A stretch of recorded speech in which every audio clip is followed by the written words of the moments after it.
It's my privilege to welcome our next set of speakers here in the flesh. Firstly, Dr. Alison Elliot, and followed by Reverend Dr. Graham Blount. I think Alison will be speaking first.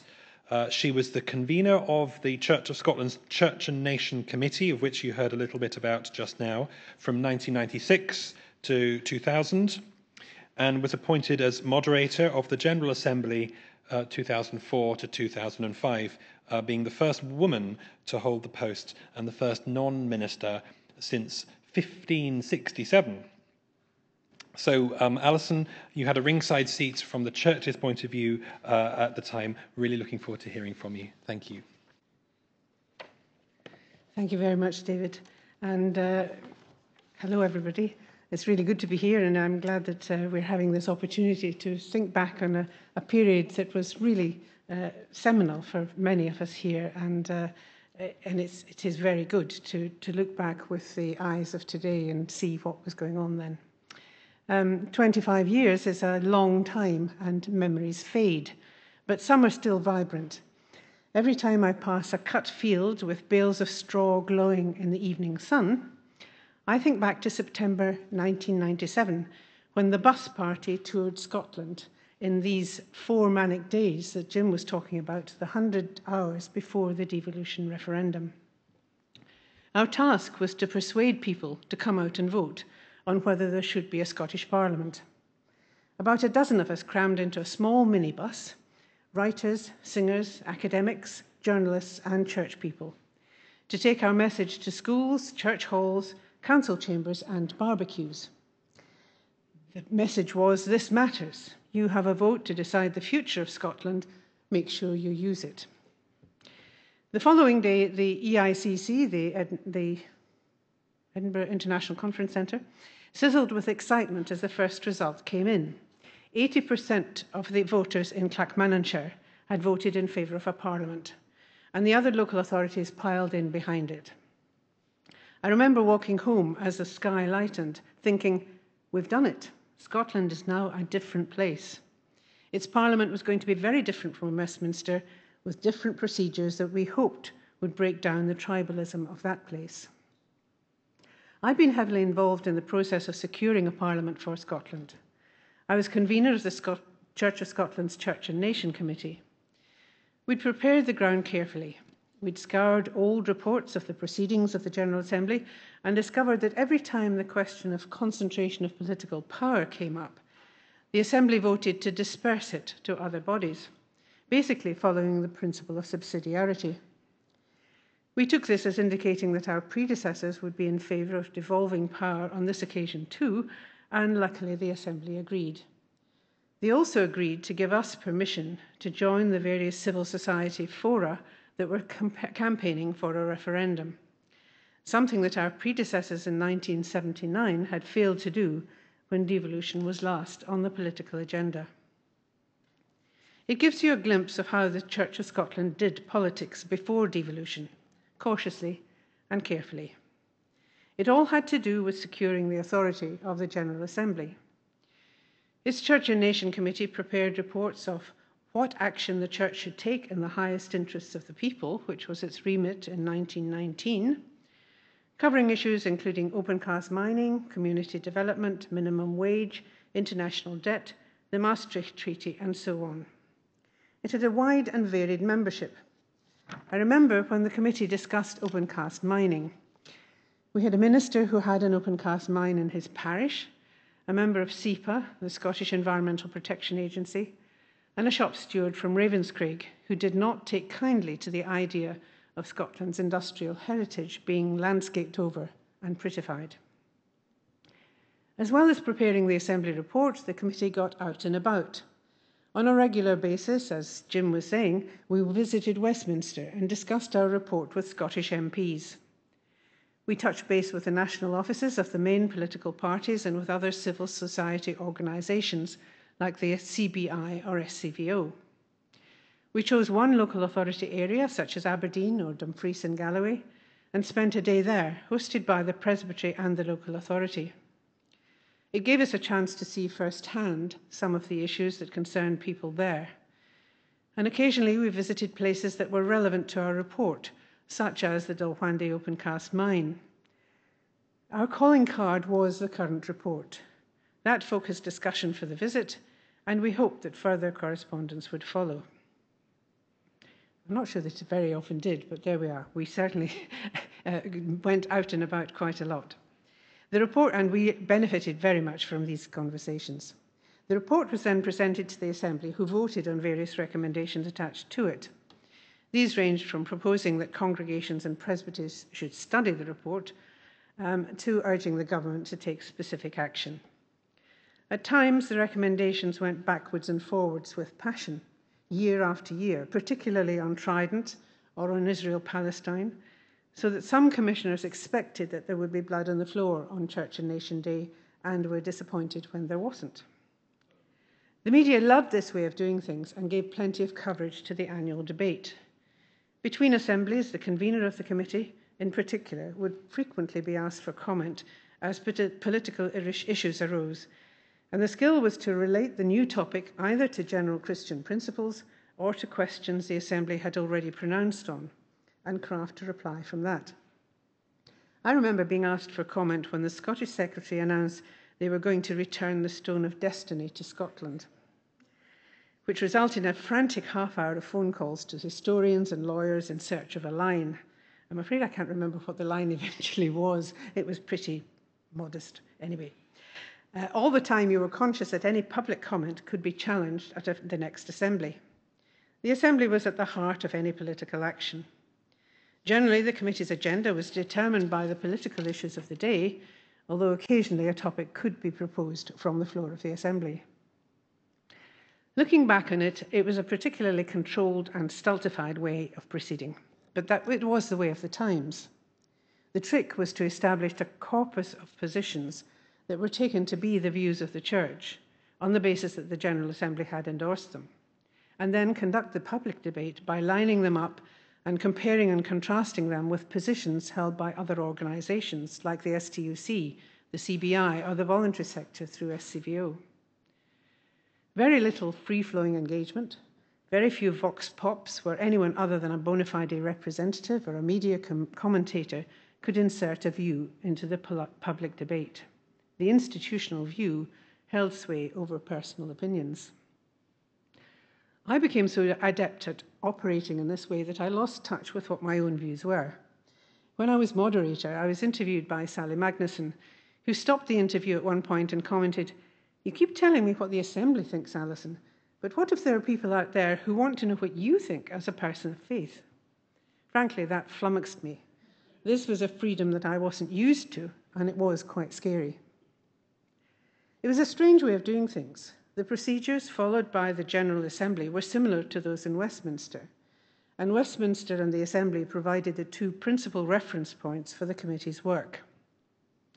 It's not surprising that the Church and Nation debate was often viewed as the closest Scotland got to a parliament of its own.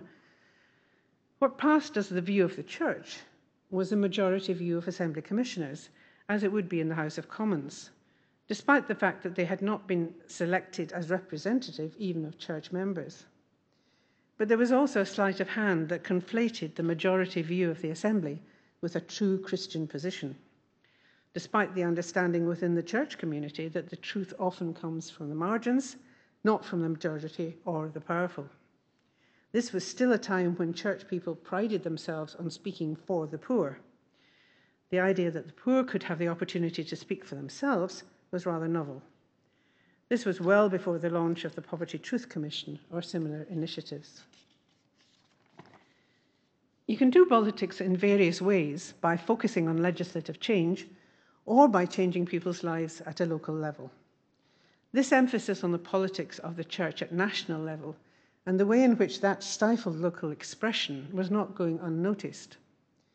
Other people had been bending their minds to how the Church should shape itself for the new century through the Commission on Review and Reform. In 2001, it produced one of these frequent reports that the Assembly is so good at preparing, but not so good at implementing, the Church Without Walls report. It aimed to give the people of God the tools and the trust to shape a vision for the Church in their own area. It called for a U-turn whereby the local church dictated the agenda and was served by Presbytery and the national church offices. Local and relational were the watchwords of the report, emphasising the importance of building social capital in our congregations. Of course, this change in emphasis didn't preclude political action arising from a local issue, but it did take the focus away from the Parliament as the impetus for a congregation's agenda for action. So 25 years ago, what was seen as the political voice of the Church of Scotland was living out an identity that had features of a Westminster parliamentary system. It had no executive power, of course, but it could stage a good debate and keep political issues alive within the Church. What is really surprising is the extent to which the committee did not anticipate what was going to happen once a real Parliament, for which it was campaigning, took up residence in Edinburgh. Who outside the Kirk would be interested in its views once there was a proper body there, not only to debate matters, but to take action, particularly when church members were being encouraged to take action locally? The writing was on the wall in May 1999. On the very day of the Church and Nation debate, the General Assembly had to vacate the Assembly Hall to make way for the first sitting of the Parliament in its temporary home here. Relations were very civil, but it vividly marked the changing of the guard. Naturally, the Parliament was concerned to make its mark by doing politics differently from Westminster. The Consultative Steering Group laid out 4 principles to guide the Parliament's activity: power sharing, accountability, accessibility, and equal opportunities. They were keen to give a voice to people who previously had not been heard, and indeed to reach over the carefully crafted positions of civic bodies to hear these voices. To this end, they explored the potential of e-democracy by using digital means of communicating directly with the public. It was now their job as parliamentarians to identify and respond to what the people of Scotland wanted. Gradually, various bodies took on board the presence of the Parliament and the opportunities it offered. One such organisation was the Centre for Theology and Public Issues. Its director in 2000 was Will Storer, and in recognition of the coming of the Scottish Parliament, he was quick off the blocks in choosing citizenship as a defining theme of the Centre's work. He appointed the writer and journalist Neil Acheson to the position of writer-in-residence, with an office in New College next door to the Parliament, making it very handy for casual conversations with MSPs. These conversations confirmed the suspicion that several MSPs had about what they called the usual suspects and bodies which aggregated opinion. Their efforts would be redundant in this new landscape. Neil focused on the idea of e-democracy and the Parliament's efforts to promote this. These efforts had been widely praised, with Scotland being declared out in front as regards digital participation. His work was central to the material presented at a CTPI conference and the book that was entitled Netting Citizens. It was prescient in identifying many of the risks and opportunities presented by social media that we're aware of today when the public engage with political issues. The distinction between empowering the citizenry and affirming civil society organisations was rearing its head. When I read the book again, though, I'm struck by how the whole world looked very different in 2000. A new Parliament was only one feature that was changing how we did things. Communicating by email was still pretty novel and had the power to disrupt things. One of the papers reported about how Presbytery clerks were discovered setting up email groups. This provided a channel for them to find out what was happening that bypassed the efforts of the centre to keep a lid on things. Online worshipping communities were growing up and coming up against difficulties long before COVID made this mainstream. The one feature of the new arrangements we had anticipated, of course, was the need to have a mechanism to help the churches relate to the Parliament by setting up the Scottish Church's Parliamentary Office. The SCPO was an ecumenical body, and so it accommodated the views and concerns of churches that didn't have the same kinds of entrenched processes as the Church of Scotland for coming to a settled view on a topic, and wouldn't necessarily agree if they did. Opening up this ecumenical window at a time when the institutional voice of the Church was being challenged presented opportunities for the churches to embrace different ways of doing politics. In 1990, the Scottish churches had to come together in Acts, Action of Churches Together in Scotland, a very different body from the previous Scottish Churches Council. It had had an overarching governing body that could take positions on social and political matters on behalf of its members. Acts included the Roman Catholic Church, and the Churches Together model was cheery about making statements on behalf of all the churches. Bishop Mario Conti was fond of saying that it was the churches that held a position, not Acts. Its Justice and Peace, Social and Moral Issues Commission brought reps together from all the Acts churches, and we had some excellent discussions about tricky questions, but generally without coming to a conclusion about them. Sexual identity politics was coming to the fore then, and in that area it was more difficult to identify common positions in the various church traditions than in matters to do with poverty or Trident or the war in Iraq. Of course, ecumenical bodies had always prepared significant papers on contemporary issues. Their reach was often greater than that of national churches, and those coming from KEC or the WCC drew on expertise that few local churches could muster. I had the privilege of preparing reports for the World Council of Churches on the role of international economic sanctions and on humanitarian intervention, sharing reflections with delegates from right across the world. It focuses your mind when the person across from you in a discussion on climate change comes from Tonga, a country liable to disappear with rising sea levels. Sometimes they explored ways in which the churches came to different conclusions on political questions. At the time of the Kosovo War, KEC noticed that the views of the churches reflected the positions that their national governments took. So they brought together representatives to try to resolve this, unsuccessfully, which goes to show the shortcomings of trying to aggregate political opinion across bodies, churches, and nation states. How much the reports penetrated local church thinking is another matter, but they offered people an exciting window on issues that concerned us all.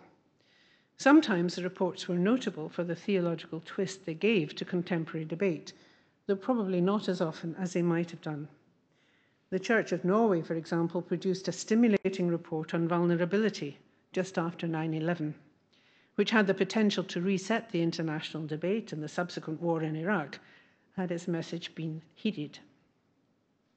We also benefited from the work of specialized ecumenical bodies, such as the Church's Commission on Migrants in Europe. Throughout the 90s and later, as well as preparing worship material to help people in the churches to get their minds around the problem, CCMB did sterling work probing the nasty reality of migration, with hands-on work on exploring trafficking for sexual exploitation and for taking advantage of economic migrants.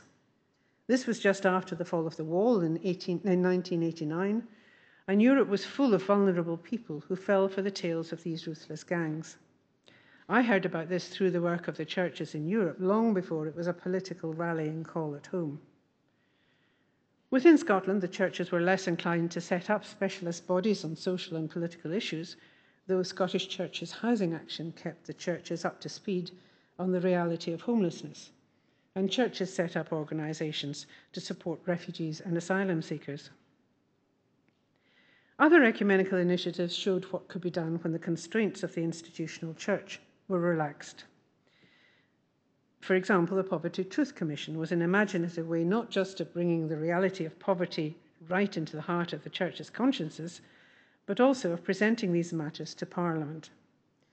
Commissioners were appointed who either had first-hand experience of poverty or of how to pull the levers of power. When I was involved with it, it took on the issue of kinship carers and how they could be supported, because their situation fell between various remunerative stools. A group of us took these concerns to Holyrood, along with some terrifying Glasgow grannies who were not ready to take no for an answer. We also visited government officials in Victoria Quay to share our stories of some of our commissioners, and so to widen civil servants' understandings of the traps people could fall into in trying to make ends meet. Getting out of our committee bubbles to share some of the initiatives that the churches were introducing also led to more varied encounters with politicians. One of the heartening features of the early days of the Scottish Parliament was how often you came across an MSP at events that had not necessarily been designed for them. I remember attending one event organised by A Chance to Thrive that was proud to present two ministers in its lineup, a parish minister and a government minister, both supporting the initiative. So opening up the Church's political engagement to an ecumenical imagination has been fruitful and has promoted a less constrained way of looking at Church's engagement in politics. In a past generation, institutional clout and consistency were strengths, and the Church used these qualities to bring Christian values and voices into the public debate. But times have changed, and these qualities look clumsy in a digital age where social media have more influence over people's views. They are ill-suited to a world dominated by more by identity politics than by justice, peace, and the integrity of creation. And an emphasis on the procedures of one Christian denomination is embarrassing and insular in a world of many faiths, where the challenge is to humanize as well as to spiritualize people's worldviews. I hope that gives a flavour of some of the journey that we've been on since devolution. But the main story at that time is that of SCPO, and Graham is much better placed to reflect on that than me, so it's over to him. I first met Graham in 2005, and I just started my first job having graduated from university. And I was working then for the Methodist Church National Office, working on public issues in London. And Graham was down visiting and meeting with some of my colleagues there. And so I don't like to think it's been nearly 20 years since we've known one another, Graham. But as a former Scottish Church's Parliamentary officer, and of course the inaugural one, a teacher and a mentor, but also a friend. So welcome, Graham, and we're really looking forward to hearing from you this morning. Thank you. Thanks to David and SCPO and CTPI, two organisations that I've worked for in the past. I'm grateful for the opportunity to reminisce and perhaps to reflect on what has been. In preparation, I came through on the train to meet with Alison to talk about this part of the conference. Somewhere around Falkirk, I noticed that sitting diagonally behind me in a space for two people was David Wallace-Lockhart of BBC's Scottish political team.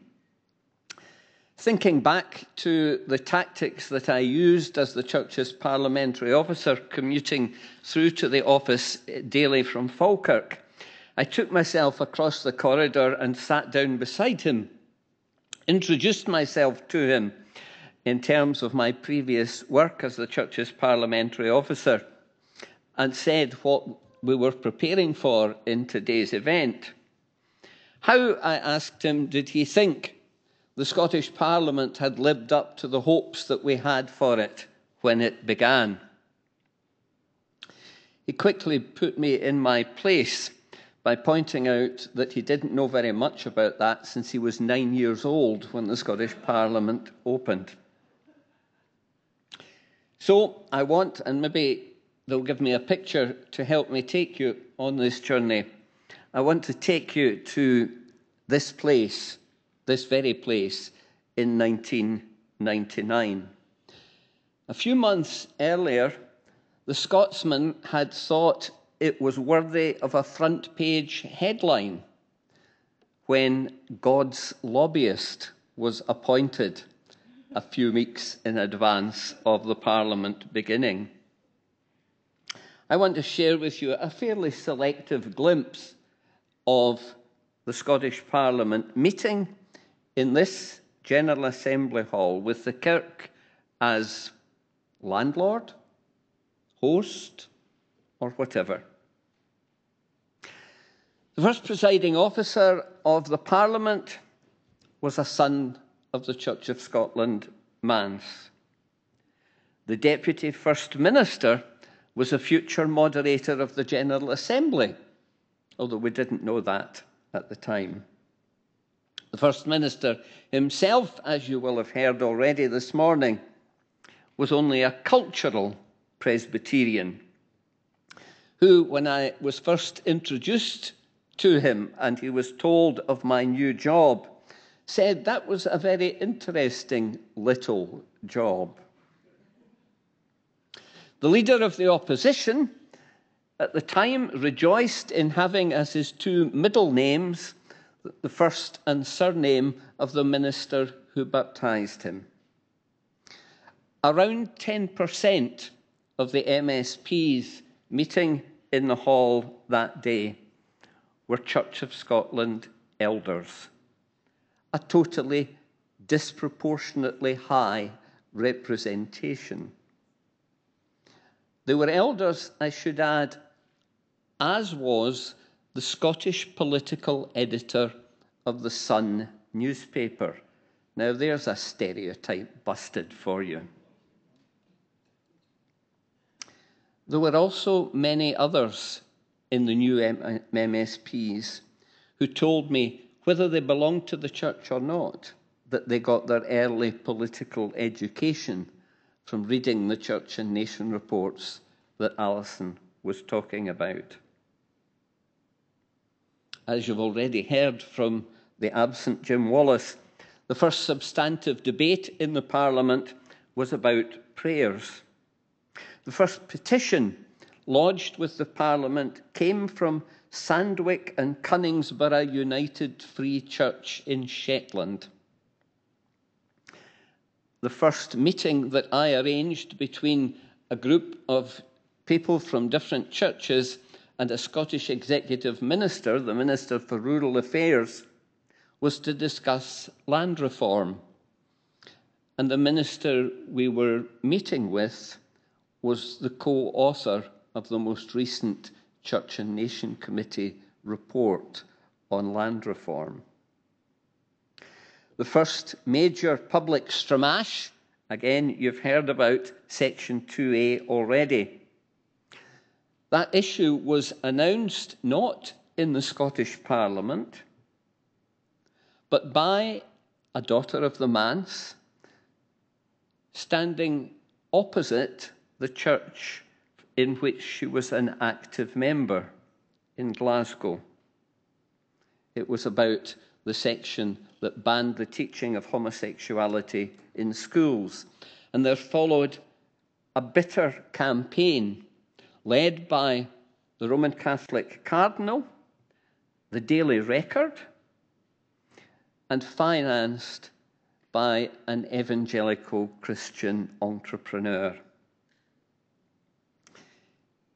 It was characterized by a massive amount of letter writing, a disturbing to the new MSPs, number of which were very abusive and came from people who described themselves as writing as Christians.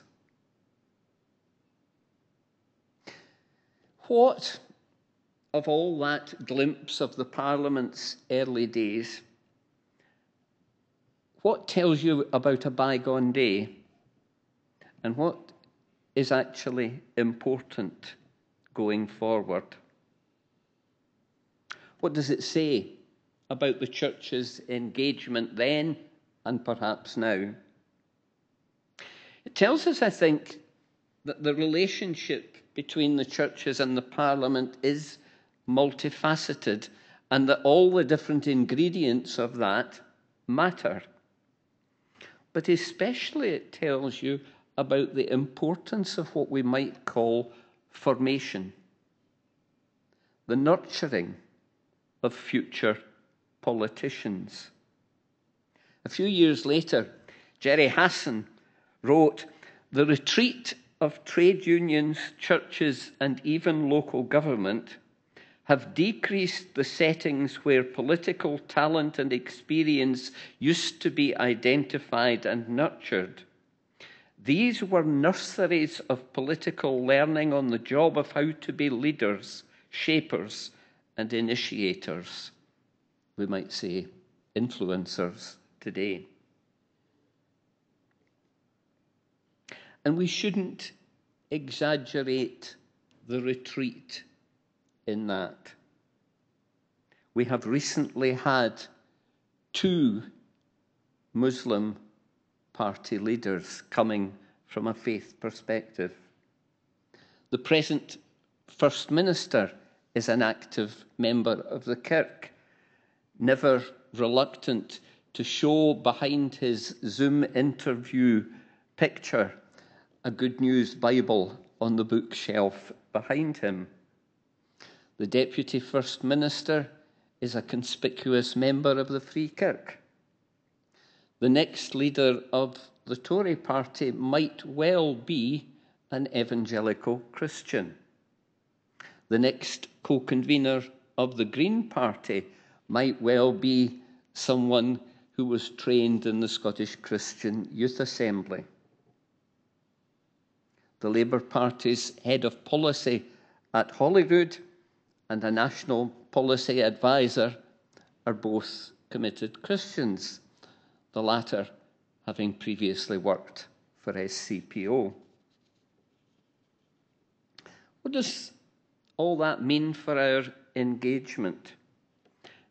Does it mean we should use these people, nurture these people, grow these people, support these people?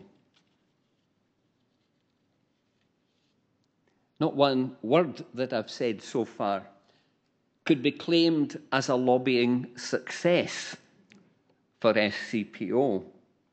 Of course, we did resist the Scotsman's description of SCPO as God's lobbyist. And I remember Robbie Dunwoody in the Herald telling us that the more we resisted it, the more the media would use the phrase. So we played that down. Like the Parliament, SCPO, as you've heard already, emerged from the Church's engagement with the Constitutional Convention and its themes about partnership, participation, and power sharing. There is in the bygone an irony, or perhaps more than that, in that the bodies that Jerry Hassan in the quote a moment ago said were in retreat now were precisely the bodies that were to the fore in the Constitutional Convention. Is it the arrival of the Parliament that caused that retreat? Not sure if retreat's the right word, actually. Suggests we did it deliberately, and I don't think we did, by and large. But because our engagement in the Constitutional Convention had been predominantly ecumenical, it was fairly natural that when we were looking to engage with the coming Parliament, that should be through something that was ecumenical. Ecumenical rather than interfaith. But I don't think that was a conscious decision. It was a decision of its time before we started thinking in those terms, and most crucially, before many of the other faiths active in Scotland had any kind of institutional organisation or national body. And we, in fact, were approached very quickly by the Jewish community to see if we could work with them in developing their work, and we helped form the Scottish Interfaith Council, which was a way of bringing together the various faith communities in Scotland. But as has already been hinted, to be ecumenical meant that there couldn't be on every issue a clear party line. So it wasn't about lobbying for a particular party line. We learned most in terms of how we did things from the Conference of European Churches and their work with the ecumenical institutions in Brussels and in Strasbourg. That's where, after I was appointed, I went, introduced by Alistair Hurlbert very graciously, to meet and to learn how we might do the job of the Church's parliamentary office. What did that mean in practice? It meant an enabling role, providing information and advice to the churches at institutional level, but also at grassroots level. Briefing papers, a monthly update covering all the items, an incredibly broad range of items that the churches told us they were interested in. Such a broad range of items that several MSPs asked to receive our monthly update. And one told me that it was amazing how much he learned from reading that nobody else in the Parliament told him about. It was about using and sometimes creating opportunities for people from the churches to engage with the Parliament through responding to consultations, giving evidence to parliamentary committees, participating, in some cases instigating, and in fact staffing cross-party groups within the Scottish Parliament. It was about bringing together people from across the churches on ongoing issues, such as through the Scottish Churches Social Inclusion Network, an excellent body that rejoiced in its acronym as a social inclusion network of being Scottish Churches SIN, and bringing together people from the churches with government ministers and with civil servants, as well as party spokespersons on particular issues, bringing the direct experience of the churches and of the people that they were working with through Crossreach, through the local projects of local churches, bringing that experience to the political debate. It was about building relationships, building trust, probably more at a national than a local level, but building the relationships that could matter. And a lot of the time, for me anyway, it was about being there. I think I overdid that. I realised this shortly after the Parliament moved into the new building at Holyrood. And one MSP who had met me at the same point in the building a couple of times asked if I was an architectural feature of the new Parliament. Seemed a reasonable role to me. In all of this, it was less about institutional self-interest than about the views of the churches and of Christian folk.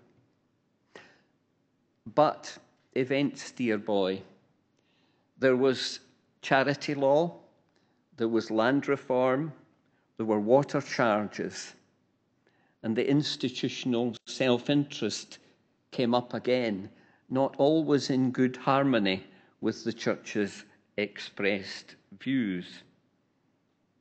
As in politics, the means, whether it be the political party or the church, often becomes the end. That's how it was and what we did. But if we reflect, we've got to ask, how does it work? It certainly helped take the Church of Scotland beyond the focus that Alison spoke about in terms of creating a report and getting it through the General Assembly.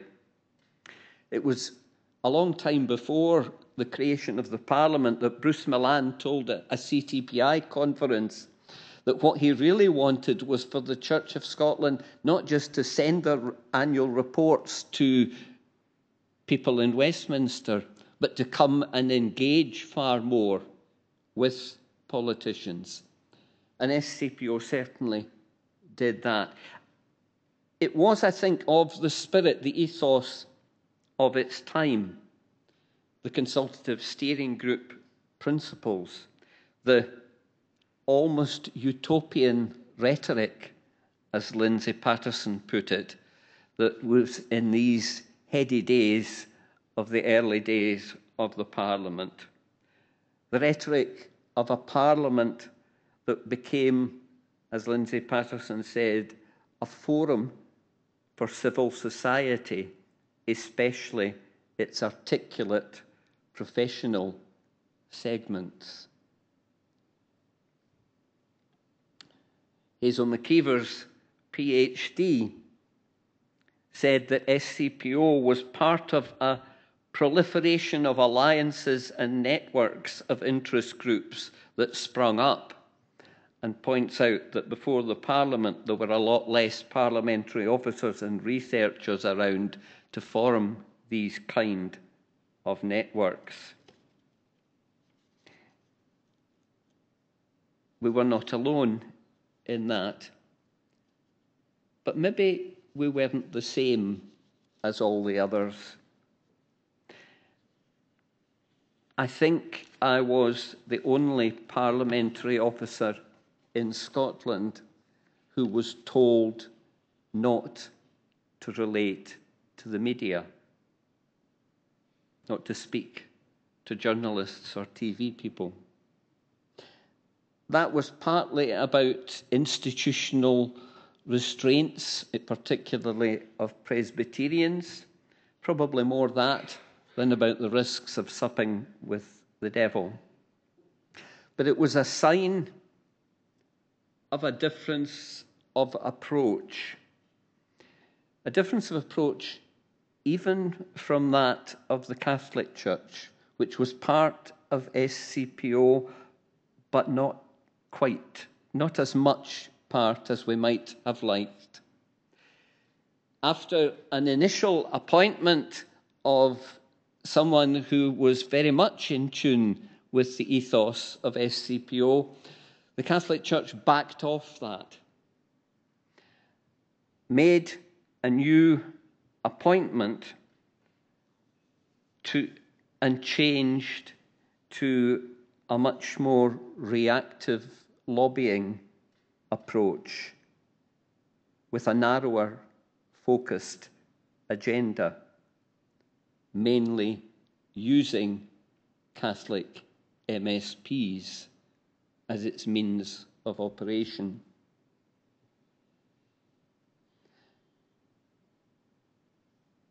Now, people here might be quite sympathetic to SCPO's approach rather than that. But in fact, if you look, a number of researchers have reported from MSPs that the Catholic approach was more effective. Did we need to get real? Like the Parliament, we were severely challenged by the Section 2A stramash. A polarised debate all over the media and with different institutional stances, not just different stances between different churches, but in the Church of Scotland, different institutional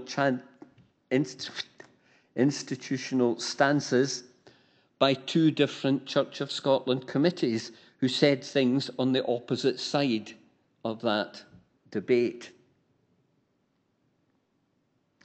We were heavily criticised in some quarters, once memorably in this room, for having too low a profile during that debate, when some thought we should have been leading the charge to keep the clause. Jerry Hassan, again, said that that whole debate killed the illusion of civic Scotland as a land awash with rich, complex institutions and opinions just waiting to contribute to the new politics. Yet, the 5-year report by a consultant, Gethin's predecessor in his role, assessing SCPO after 5 years, affirmed broadly our way of working. I was particularly chuffed at the part in the report of a conversation that he had had with a party leader who said that it was the churches that had kept poverty and debt on the agenda of the Scottish Parliament. I wish it was true. But there was also an emerging institutional recognition of the contribution that people from the churches, on behalf of the churches, had made in specific areas. Alison's leadership in Church and Nation on land reform led to her appointment to chair a Scottish Government Commission on land reform. Martin Johnson's work on poverty, and in particular on the Poverty Truth Commission, led to him being very much part of the Scottish Government's thinking on tackling poverty. And I was asked to be the independent chair of the Scottish Government's Fuel Poverty Forum. There are other examples too. All that I look on with some satisfaction and can feel quite positive about. But after I had been at SCPO for 10 years, I knew it needed a rethink. And I knew the only way that could happen was for me to get out of the way. And it was actually CTPI that offered me the way out and the next step. To assess the effectiveness of any kind of group or body, you need to ask, what's it trying to do? Was it to hold on to a status of the churches that has long gone, whether that was what we were meant to be doing or not? It's not what I thought I was doing. Was it about speaking truth to power? The prophet Nathan to King David, "You are that man." I never got the chance to say that to any First Minister. Was it about bringing God's word to bear on the issues of the day? Moses to Pharaoh, "Let my people go." Was it about the commitment to the well-being of the whole people of Scotland that we inherit from the man whose statue is outside in the quadrangle? Was it about seeking first the kingdom of God, witnessing to justice and peace, enabling the voiceless to have a voice? We even flirted briefly with the idea of the churches through the Constitutional Convention as godparents of the new Parliament. But what do all these positive-sounding phrases mean in a time of intensely polarised debate and the kind of tribal politics that in the heady days of the CSG and all of that, we grossly underestimated the tribalism of politics? Let me finish with a wee case study of one polarised issue and the story of a succession of referenda. The referendum of 1979 about the creation of a parliament, the one that didn't work. The Church and Nation Committee sent a letter to parish ministers to be read the Sunday before the referendum.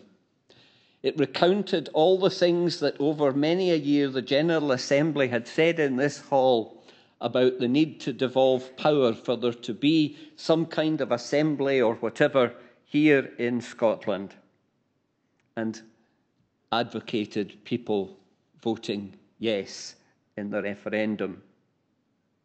A hastily convened commission of assembly met and said no to that letter, told ministers that on no account were they to read it to their congregations the Sunday before the assembly. I think I read it anyway. Don't tell anybody. A debacle, revealing the fact that for some people at least, General Assembly deliverances are okay as long as they don't really matter. Fast forward 10 years, 1989, the Church and Nation Committee brings to the General Assembly a report on devolution and on sovereignty with a rich theology of popular sovereignty under God. A report that you could very plausibly argue was embodied in the claim of right of the Constitutional Convention in very similar language. So, in 1998, the Church's positive engagement with the referendum debate that was so decisive in its outcome was much more secure, involved in the Yes campaign, less about telling people how they should vote, more about encouraging them to vote, Alison and the busload. And the Assembly picked up very quickly on the need to respond to the positive vote and gave birth to SCPO. Another few years later, the Church and Nation Committee organised a colloquium to mark the 300th anniversary of the Treaty of Union, a contribution to the national conversation on such things that Alex Salmond had called for. And then to 2014, imagining Scotland's future. A bold attempt to reframe the debate about independence and to engage with people across the churches and beyond in asking the primary question, what kind of Scotland do you want to work for? And then, what kind of institutions do we need in order to get there? How far it engaged beyond the church, I'm not that sure, but I do remember a very lively debate in Smithycroft Secondary next door to Barlinnie.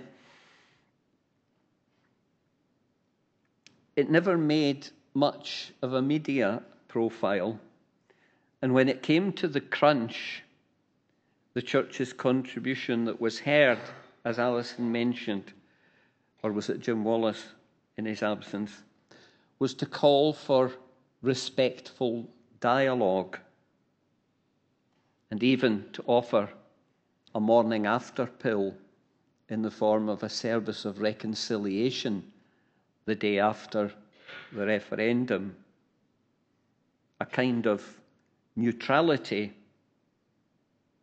that nonetheless assumes that talking about independence is a nasty and silly thing to do. That's more revealing of me than anything else.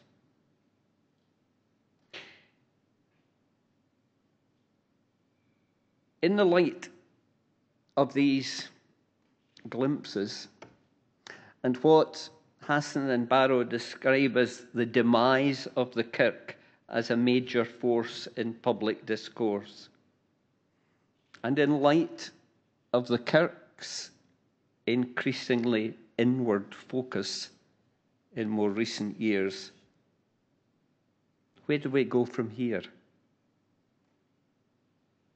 Leslie Orr has suggested that the church can still be a background but vibrant factor for many people and a major force for transformation. I think she's right. I think we can continue to inform and nurture Christians in politics, in every party, in every way. I wonder if there is scope for a potential think tank kind of model. I'm thinking of theos. I'm thinking of ecclesia. And I wonder if that, alongside a creative presence of the church through SCPO and others, whether that might help take us beyond the reactive lobbying approach, and maybe CTPI working with the churches might be part of how we get there. I believe that we can get there beyond the institutions if we can find a language and practice of Christian faith and hope that resonates beyond our diminished numbers. I'm hopeful, and I'm very glad to have had a wee part in the story so far. Thank you.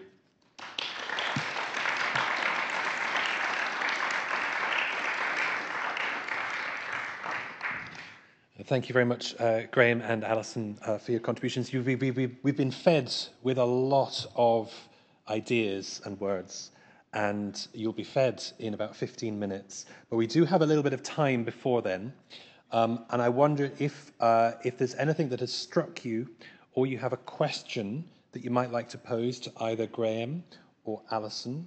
Maybe now would be a good time. I believe we've got some roving mics. So if you would just hold on, and I think Shona has got her hand up, and if you could speak when the mic has come to you, there towards the back in the black coat. Thank you. Hi, Graham. I'm the think tank. It's nice to meet you. I'm Shona Haslam. I'm Chief Exec of Logos Scotland, which is a Christian think tank in Scotland, set up a couple of years ago to look at how we move the oil tanker of public opinion towards more Christian perspectives in public affairs. Also mentioned in Jim Wallace's speech about the polling that Logos did a number of weeks ago, where we found that over 70% of Christians and non-Christians felt that the Scottish Government were discriminating against them on the basis of their faith. Slightly different from what Jim Wallace said, but we'll let him off. One of the things that came up also in the polling was that the Church of Scotland, members of that denomination, felt probably the least engaged, possibly. And we just wondered kind of what is the work that still needs to be done within denominations to get them talking about some of the issues in public policy in their congregations and within the teaching that is given on a Sunday morning, and how can we start influencing our churches to talk more and become more engaged in what's happening in public life in Scotland. Thank you. Thank you, Shona. I'll maybe take another question, and then maybe we'll invite either of our speakers to respond. But it's also maybe a good question that those who are from the Church of Scotland might want to engage with you over lunch as well. So yes, thank you. Hello. Hi. It's quite interesting.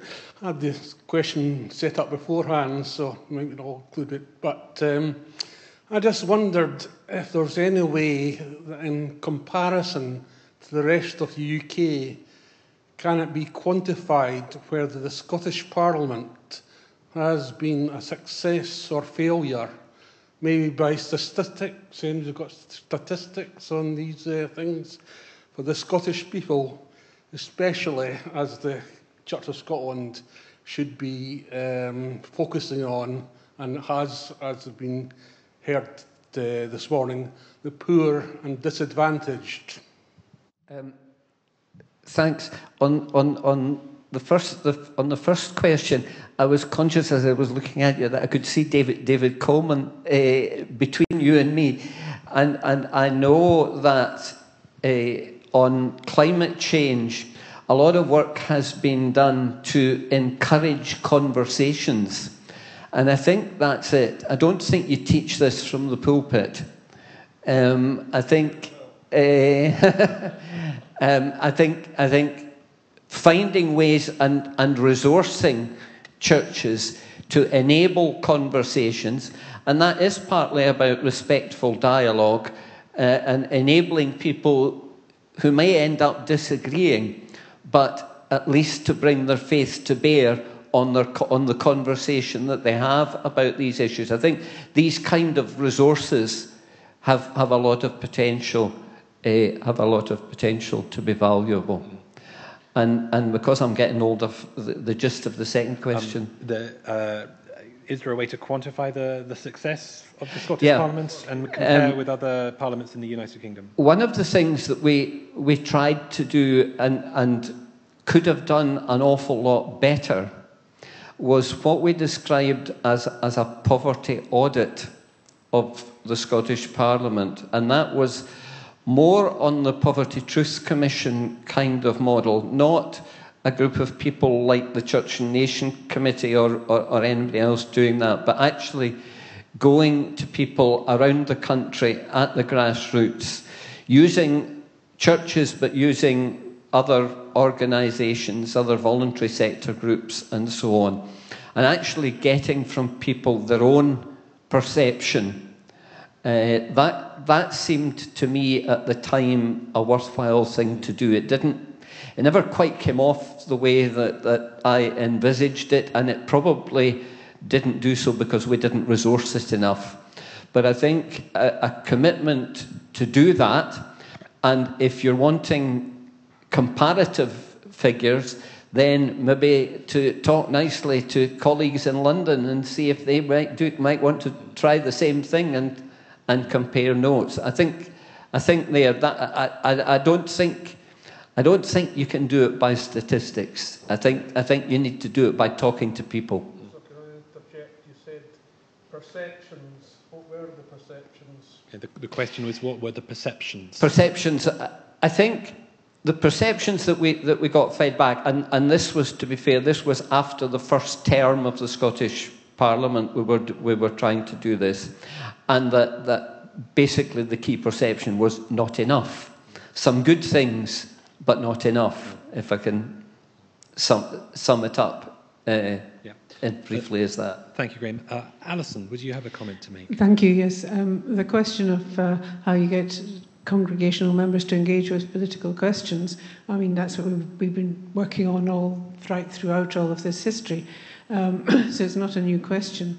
I think the way that I would approach it would be to say, I'm thinking in terms of the congregational context that I am in now, what you have to do is to start with broadening the scope of the question to look to engaging other people in the community rather than just keeping it within the church. There will be church groups, there will be local, the congregations will have possibly, an environmental group that is passionate about doing things, or a peace group. But the way to move this forward is to have a wider, cast the net wider into the wider community, because that way you get people, I mean, it blurs the question of what church membership is about, but one of my favourite quotes is when our minister was talking to all the volunteers that came round our congregation to do things, and he said, "I'm just so grateful to all of you for helping us, helping our church to do these things." And some of the people amongst the volunteers came along and said, "What do you mean your church? This is our church." And they weren't members, but they were, because they were identified, because they were involved in the activities in the church, they identified with it, and they would bring a completely different, well, not necessarily a completely different perspective, but it would enrich the conversations that you have. So, yeah, I don't have any views on the Scottish English thing. Okay, thank you. Would there be any other questions or comments or anything that even struck you in response to Jim's remarks that you might want to get off your chest, bearing in mind that you won't get an answer? Yes, in the purple cardigan. Thank you.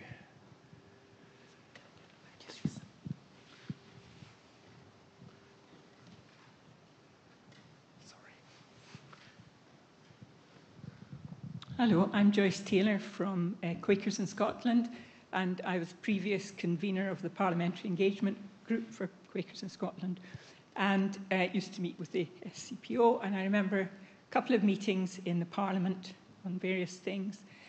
And I got a very strong impression from these meetings with the parliamentarians that they engaged with Interfaith Scotland, and that ticked the box of faiths, and that actually the Scottish churches, this SCPO, was not the initial sort of ticking of the box, if you like to say. Now, I'm just sort of interested to hear the impressions. Is that right? Is that continuing? Or how do you work more closely as an interfaith rather than just a solely Christian church organisation? Would either Alison or Graham like to comment on that? I don't think you're wrong. I think there is a lot of box ticking, but I think the challenge from our side of it is to make more of the opportunities. If the exercise is initiated in order to tick a box, then it's our job to make that something more, and to contribute in a way that makes it more than ticking the box. And that I think is to do with how we prepare for such meetings, and how we approach them, that we don't just go in ready to ride our own particular hobby horses, but we go in ready to engage, and that, I think, the fact that they come to tick a box doesn't mean that the exercise is pointless. Yeah, I mean, in a lot of these things, in order to get beyond the box ticking, you just need patience. But you can only have patience in the context of something that's been set up to enable these discussions to happen. So. Okay, thank you. As we're coming to 1 o'clock, I'll say there'll be plenty of time. There will be more time for plenary questions and discussions later. I've got some perspectives to share on that question about how things work today, but I don't want to bore you with the whole room with that. But come and catch me at lunchtime, and we can have a wee bit more of a chat. I think I'm going to pass over to Rachel, who'll give us some instructions for lunch. And yeah, look forward to meeting you and talking with you shortly. Thank you.